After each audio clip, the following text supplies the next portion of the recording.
Welcome back to A&A's educational series. Today we're discussing how to choose a professional paving contractor. I'm Rachel and I'm here with Nate, A&A's paving consultant.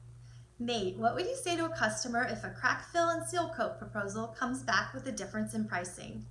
Yeah, Rachel, the response is very similar on a seal coating proposal. When you've got a crack fill and seal coat proposal, there's a couple of things that come into play there. One is routing on the crack fill. Most people are not familiar with the difference between routing and non-routing, so I'll just give you a quick rundown. If you're going to route a crack, we take every crack that's 3/16 inch or wider, and the reason why we say that is because the smaller cracks, it just doesn't make sense to route. But the larger ones, like that we see that come down the seams of where the paving machines took the passes within the parking lot when they were first paved, and some of the larger seam cracks that form, we want to make sure that we route those, okay? And what routing is we actually take a larger machine and now we drag it along the pattern of the crack so that it actually cuts along that crack to create a channel that the rubberized crack fill material can go down into. Now, the reason why we do that may seem counterproductive, that we're actually saw cutting a crack that you're trying to fill. But by cleaning up those edges and creating that channel and then putting in that rubberized crack fill material, you're actually creating not only the barrier to keep water from going in that crack, but you're also creating somewhat like a expansion joint like we put in concrete, so that when we have the continual freeze and thaw through the colder months, that there's a way for it to kind of flex as we see that freeze and thaw.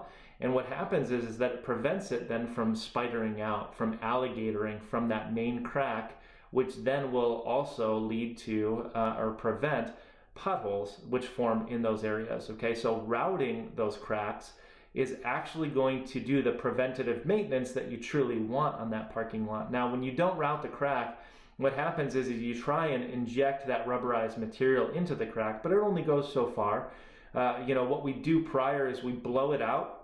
And we try and blow it as much as possible, but depending on the contractor, they may just go with a leaf blower and kind of blow off the crack or surrounding areas. And it just doesn't do a whole lot to be able to clear out and make way for the material to actually do what it's supposed to do. So what happens is a lot of times that crack fill just ends up on the surface, protecting it temporarily until you maybe get a plow that comes by and kind of scrapes it off. It only lasts a certain amount of time. It's more of a temporary fill. Whereas when you're doing the routing in those larger cracks and then doing the crack fill, it makes a whole lot more sense. So it really depends on what you're trying to accomplish. Are you trying to just spend money? Or are you trying to actually do some preventative maintenance on your parking lot? Okay, I would highly suggest the routing. The other difference is just the gallons of seal coat that's used. We receive a bulk delivery from the manufacturer of the seal coat that goes straight into our tanks. We then take that seal coat and we take it directly from those tanks and put it into our seal coat machines, our tanks, to bring it out to the job. And then we apply that material just as we received it from the manufacturer. There's no process of cutting it, adding water, anything, so that we can make sure that we're getting the best coverage on your parking lot possible.